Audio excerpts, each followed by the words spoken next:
This, that, no, please don't bring up chlorinated chickens, it's a very sad subject. I just gently remind him that President Trump has declared a trade war on the rest of the world.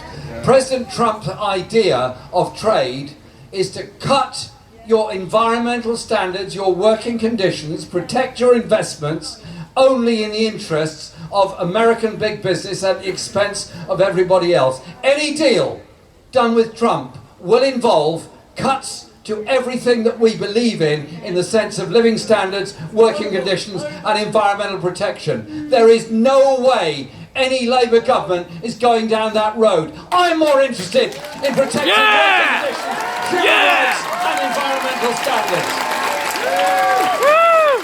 And I want a Labour government that puts democracy and human rights at the very centre of all of our foreign policy. That is how we're going to be.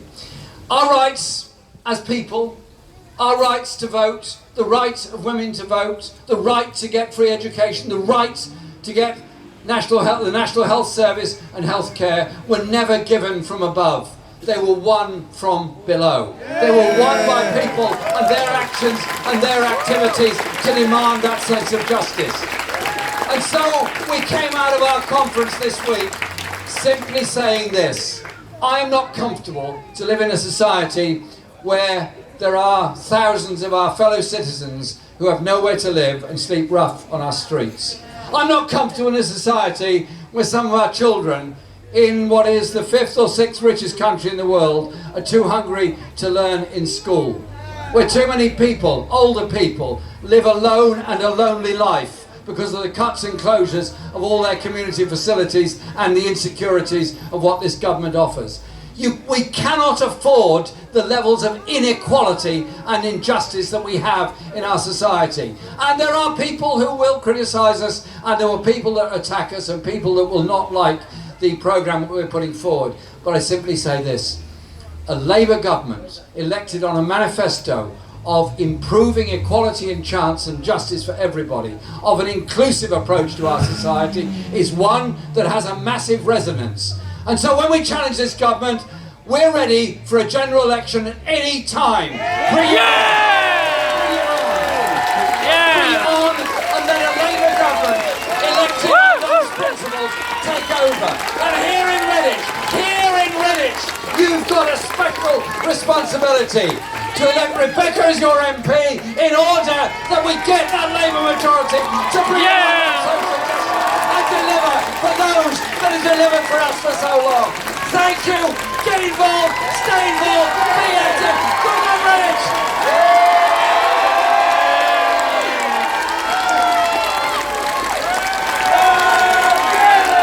Corbyn, Jeremy Corbyn, Jeremy Corbyn,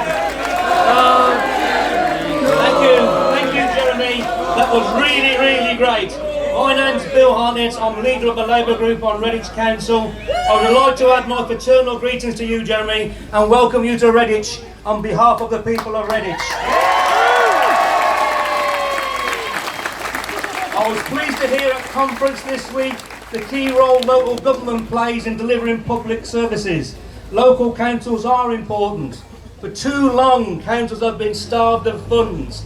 For example, here in Redditch, 5 years ago, the council had £3 million in rate support grant. That's been reduced year on year. We're expected to pay next year £300,000 to the government. I hope you're the government next year, but I don't want to pay you £300,000. So we need 300. The removal of grants sadly has meant the removal of services. The strain is now showing in the community. Example, last week we got a message from one of our many food banks in Redditch that they had to turn families away because they run out of food. That is the living today in Britain. What a shame. I can say the local Labour Party members rallied round, they filled the supermarket trolley and they stocked up that food bank, and now they're feeding the people.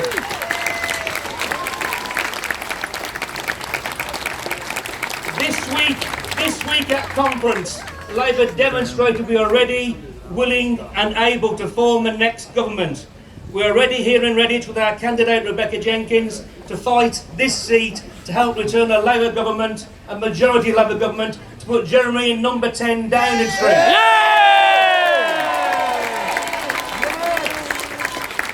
I will say this to you, Jeremy, you're not the first Labour leader to address a gathering from the public from this very spot. Our first ever party leader, Keir Hardie,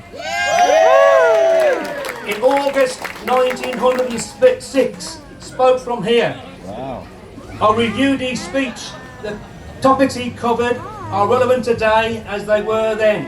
Keir spoke about trade union rights, workers' rights, women's rights, and the unequal society that we live in today. Not much has changed. We're going to change this government. Other party leaders have also visited Redditch. I can recall meeting at least 5 of them over the last 38 years. I've been a member of the party 38 years. The leaders come to Redditch. Redditch is important. That demonstrates the importance Redditch is to the Labour Party. We need Rebecca to win this seat here in Redditch. We need to win the general election. We need to form a Labour government to put Jeremy in Downing Street. We've won Redditch before, we'll win Redditch again. Jeremy said over 500,000 members nationally, we've got 400 members locally. The party's been out campaigning every week for months, knocking on doors, picking up local issues. I can say our support's growing locally and its support is growing nationally. I say, bring on the general election. If we all shout loud enough, they might hear us in Birmingham at the Tory party conference. The general election. Bring on the general election.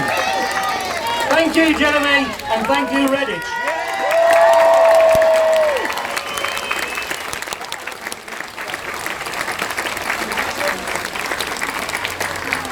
Musicians, you ready for an encore? Yeah! Alan, they're away. Jeremy, I've got to see you.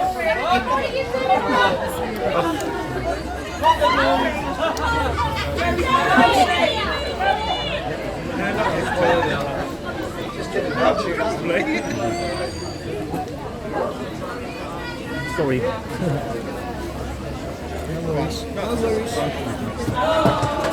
Jeremy Corbyn, oh Jeremy Corbyn, oh Jeremy.